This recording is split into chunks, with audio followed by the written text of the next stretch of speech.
Yep. That no longer makes this evergreen. So today, nervous about new potential shutdowns in your state? Question mark. I'm Ron Burgundy. What we learned last time, we actually have experience in this now. And the one thing you absolutely must do. Yeah. I mean, I think that anybody who is experiencing a possible shutdown or partial shutdown also has experience in this. However, they might not have experience in what we saw smart agents do during that shutdown in order to come out blowing the doors off of houses when the shutdown stopped. Right before we got on, I was telling Jake, it makes me nervous. Makes me nervous. I don't like it. I don't like the unknown. I don't like policies that I can't control. I don't like, being at the mercy of somebody's decision, which might not be for our best interest, but actually their political career. Like I just don't like any of it. It makes me nervous. It makes me conservative. I was telling Jake I was getting a new vehicle and I was like, it just doesn't sit right. And I was like, what's the matter with me? I've bought plenty of vehicles in my lifetime. Why do I feel like this? And it was because of all of that uncertainty and unknown. And so, we understand. I mean, we feel the same way, right? It's a nervous thing. And the only thing that you can do is control exactly what you can control. And what I made a decision to do is just press forward with my life, dang it, no matter what the outcome and the things that I can't control are, because I haven't done that in the past, and it is giving me regret, So, have you seen the movie Days of Thunder? Random question of the day. Possibly flipping through. Okay. What's he got? So, Days of Thunder is about Tom Cruise being a NASCAR driver. Okay. Right? And there's one point in the movie where there's like a car accident in one of the turns. Yes. And his crew chief is like, you got to lay it down and go as fast as you can through there and just have faith you're going to get through. Right? Yeah. And he lays off and he gets into an accident. Right? Same thing happens at the very end race, Daytona 500, at the very end of the movie. And he tells him to do the same thing. And he hesitates for a second and then floors it and gets through, wins the race. But like the last time this happened, I feel like a lot of times you have this unknown of like, there's this big foggy thing we're walking into, right? Yeah. Never lived through a pandemic before, shutdowns, like no idea what it's going to do for the real estate game. And it was like, it caused a lot of pullback and across like all industries, not just real estate. You know what I mean? Like, oh yeah. There's still, I mean, I'm just so grateful we're in the real estate business and in the real estate technology space. I mean, can you imagine if you were a gym owner, in one of these towns that is, I mean, cities that have had consistent, sustained shutdowns for those type of businesses. I mean, it's unbelievable. So yeah, we're very blessed to be in the real estate industry, especially considering that the market's been good. It's a crazy anomaly. I was looking at Elon Musk. He added 100 million to his net worth the past year. He's number 2 richest in the world, right behind Bezos. And these things tend to occur in constrictions and in restrictions and things that impact business. Unfortunately, the lower earners, right, like tend to get the hit the most. The people who are in the middle and at the top tend to do pretty well. And so if you're in real estate, you're in that second category. And what we want to do is we want to prescribe to you again what we've seen other people do to control the outcome as best you can and stay in a position to not decrease at all, but actually increase. I was talking to a guy recently, and he was asking about market maker, and he said, how's your numbers, how's things doing for 2020? I was like, oh well, we didn't hit our big goal. It pushed it out a little bit farther, but we improved significantly. We increased this, we increased that. He's like, holy cow, like that's unbelievable, you should be very proud of yourself. Because I'm some smart banker. But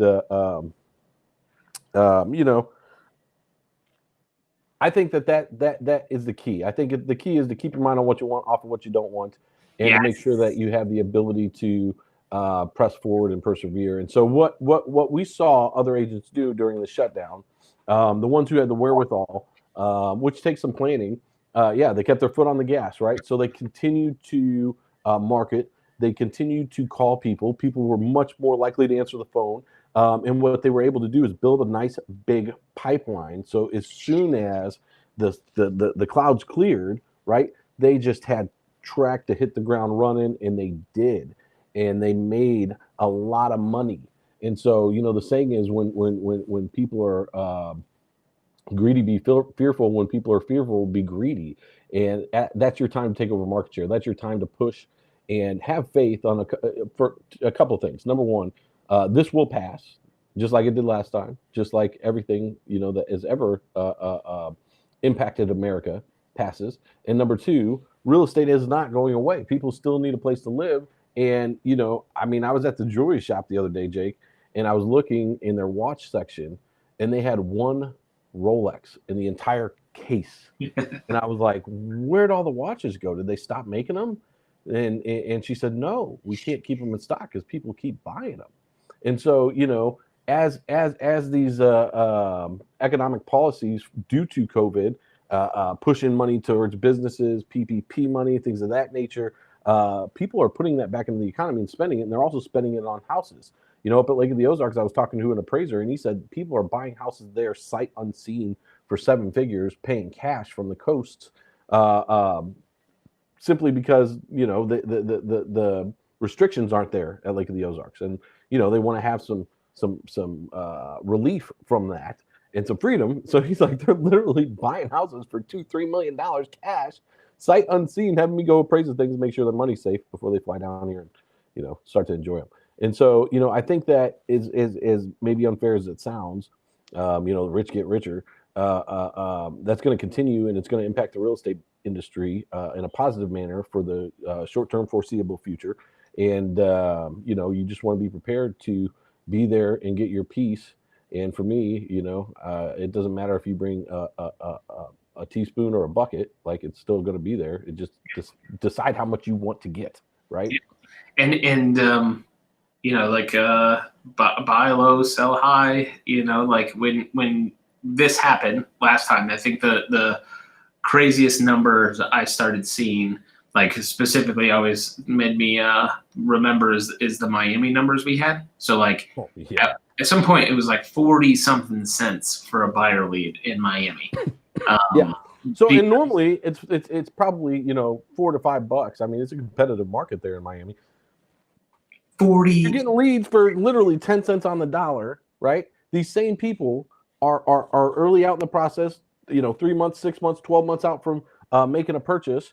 And guess what? The shutdown didn't last that long. So at the end of that thing, you got 10x the amount of people in your database ready to do business with you for the same money, right? Mm-hmm. Or 10% of the cost, depending on which way you slice it, half full, half empty. Yeah.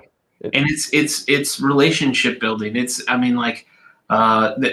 as much as, and I think this is something that we've had to just pound into our own head too. Like, we're not immune to this. Like, focusing on what we want and not what we don't want is something that we're constantly reiterating to ourselves. Not just like we're born this way. You know what I mean? It's a hard thing to do. I mean, it really is. I always say it's the ultimate video game. It's a tremendous amount of mental discipline to be able to pull that off, and you have to keep it in front of you. Tony Robbins talked about how winners keep their wins in the front of their mind, big and bold and colorful. That's why we say bright future and use that adjective. And he said, other people who don't have that naturally can develop that by thinking like that. So keeping in front of you what you want, how you want your life to be, the vision that you have for your business, the vision that you have for your family, present or future, and just keeping that bright and in front of you. That's the hardest thing. It's hard for me. I have to put up lists and sticky notes and things of that nature to remind myself where I take off my wedding ring at night and take all the stuff out of my pockets. It's like right there. So I look at it, every day when I get up, every night, what I want. And I'll be honest, I'm not perfect at it. Sometimes I go through the motions and I'm in zombie mode and I'm looking at it, but I'm not looking at it. You know what I mean? But it takes that, Jake. It takes that. And It's the awareness of knowing that that's what it takes is where it begins. And I just keep thinking back to the previous recession. I mean, when less people are advertising, it means your marketing dollars go farther. And let me throw a caveat on there. If you don't know how to turn marketing dollars into commissions in a much higher amount, this is going to be much scarier for you to push through. Very If you do know how, you know that what is happening when you're getting that lower cost per lead in some of these areas that have partial shutdowns, assuming that occurs. I haven't seen that firsthand yet, but we did last time. What's happening is you're stretching out your cash conversion cycle, so it's going to take you longer to get that money back that you're investing. But that's what being a good entrepreneur requires: patience and the ability to invest. I saw a post yesterday from Kyle Whistle in one of the real estate Facebook groups, and he said, "I got a really good one." Yeah, he said, what's the conversion for your lead sources? And he said A, B, C, D, and it was Zillow, Realtor.com, Facebook, and PPC. And so people started commenting and everything, and somebody posted, if anybody says over 3%, they're lying. Because it's true. And it was like like one guy commented and was like, I think I got to like 4% for 1 month on one of these, you know what I mean? And like one of them had like a 6% conversion from Realtor.com or something.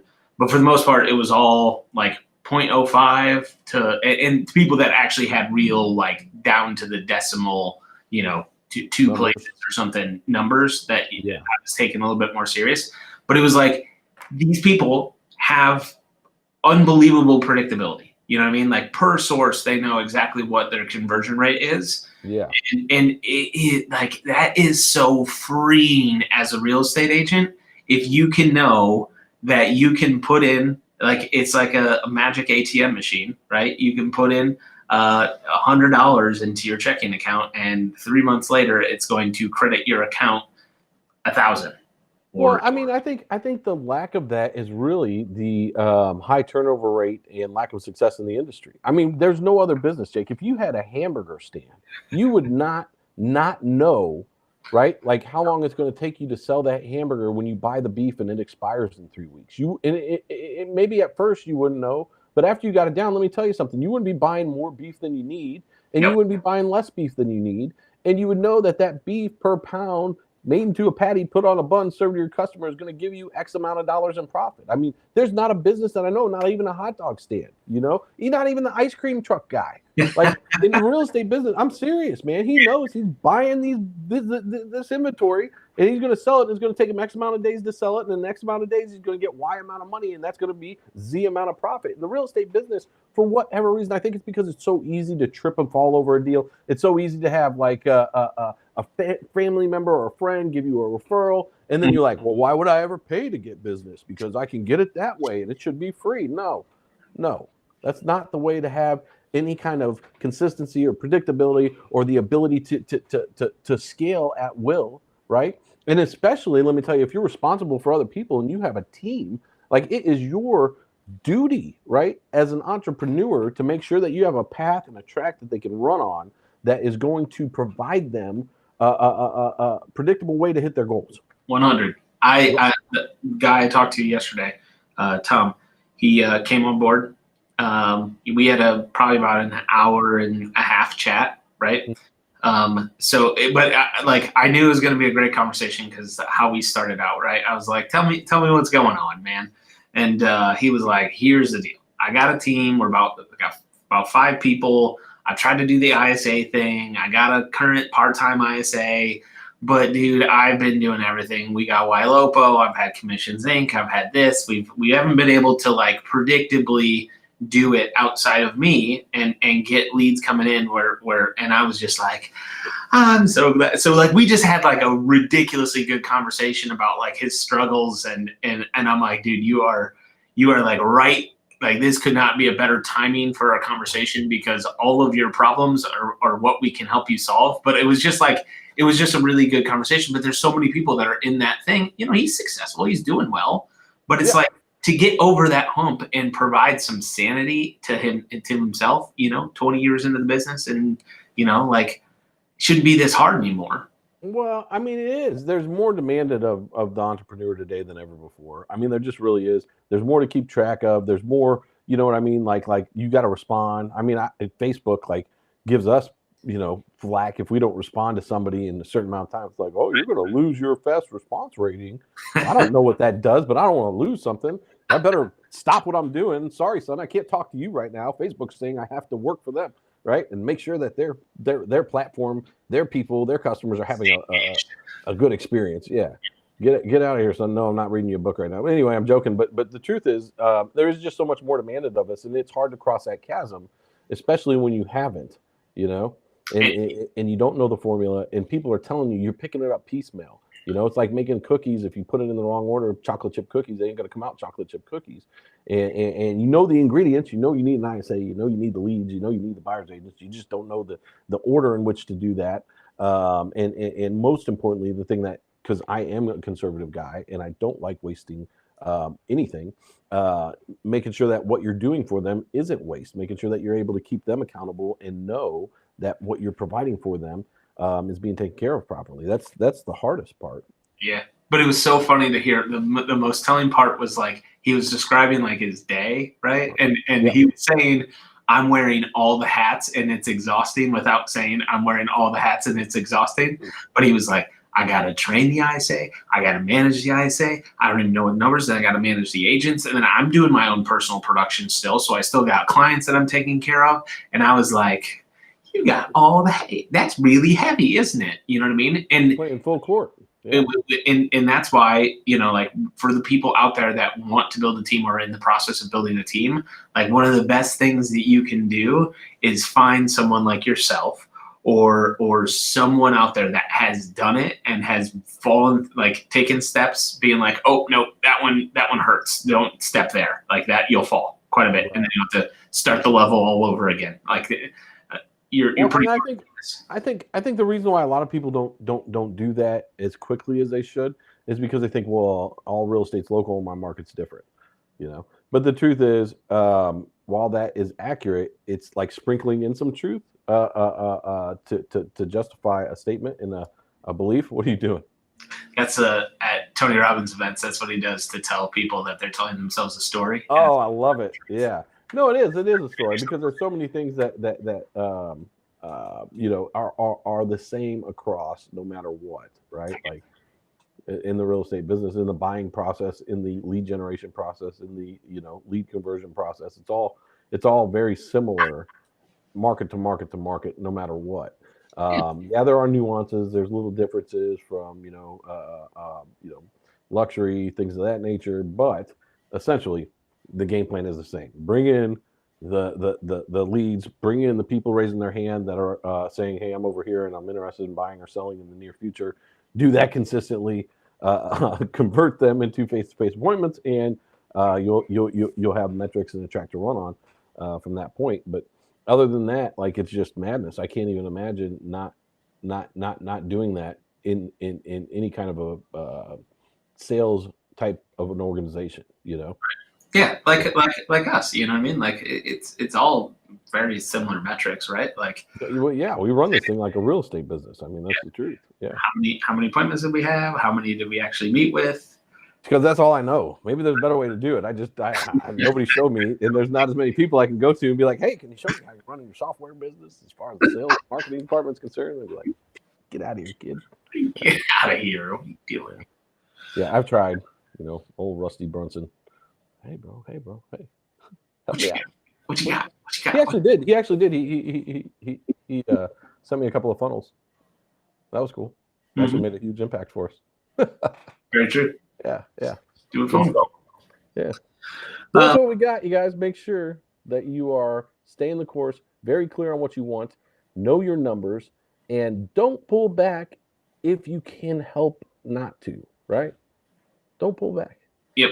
And this is one of those times where, like, reserves and running your business like a real business and having a cut off marketing budget, like, if revenue goes down for you personally, it shouldn't. But even if it did, like it goes down, it doesn't go away. You know what I mean? So like annualized, you should still be spending the same amount of money proportionately at a bare minimum.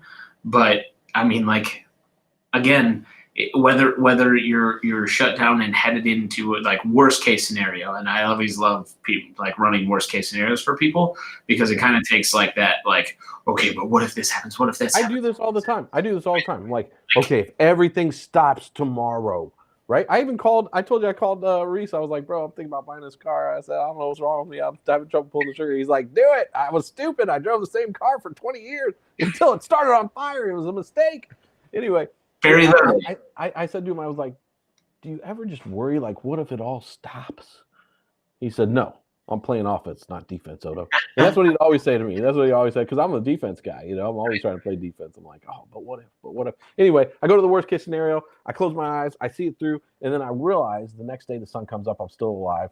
And I got a chance to do it all over again. And it's okay. And the worst case isn't even really that bad. Being in real estate, the worst case really isn't that bad, because like, if you were around for 2008, 2009, you know, like that was pretty worst case scenario, and people still thrived. People still made a lot of money during that time. A lot of people made a lot of money during that time. You just have to change your strategy a little bit in most cases, but like you can still do it. So like even if it's worst case, you still, the one thing with it being a relationship business, the more relationships that you can harvest, the better off you're going to be. Period. End of story. So if you can acquire new customers or potential new customers for 1/10 of what you normally can, it is smart to stockpile as much as you possibly can. So Agreed. Do it. Make it happen. Agreed. Yep. Make sure you got the money. Make sure you can do it. But know that it will come in the end. And if you didn't do it last time, this is your chance to do it this time, if you're facing a shutdown. And the other thing is, like, most of these shutdowns are partial shutdowns. They're not like they were. We know so much more about it. And it's again, I feel like a lot of it, while yes, it's a real virus and it is dangerous and it does kill people, which I'm going to get some flack from some of my conspiracy friends for saying. Why would you say that, Odo? It's because I had it. It's irrefutable. The thing is real. While that's all true, it's not like it was when we were first looking at it, you know. I mean, I went and hid, dude. I washed my groceries. I mean, I was like, gloves, masks, before gloves and masks were gloves and masks. When I saw Rocky, the picture of Rocky wearing gloves in the grocery store, I was like, man, I'm not tougher than Rocky. Like, I'm getting me some gloves and some glasses. I remember walking past people and they'd get too close to me and be like, what's the matter with you? What's the matter with you? You know, like, yeah. Anyway, all that to be said, it won't be like it was. That's my prediction and opinion as far as shutdowns. And I think a lot of it is, you know, what do you do? What do you do if you're the governor, if you're in charge? How do you protect the people? How do you make the right call so it doesn't come back and smack you when you're debating your next term with your you know, challenger? Like, you didn't do this and all these people died. No, I did everything. I shut down the churches, which I feel like I got a strong opinion about. Not cool. Don't do that. Anyway, that's what we got. I'm out of coffee. Happy Thanksgiving, everybody. If you'd like some help with this stuff, if you haven't already, go to marketmakercall.com. Check out how we can help you generate leads, nurture those leads in a way that elevates your status and authority in the mind of those leads, and then ultimately delivers them to your calendar as an appointment. It is one agent per zip code. First come, first serve, marketmakercall.com. Go check it out. And as we always say here at Market Maker, you are always one pre-position appointment away. Every day. Per day. Go get it.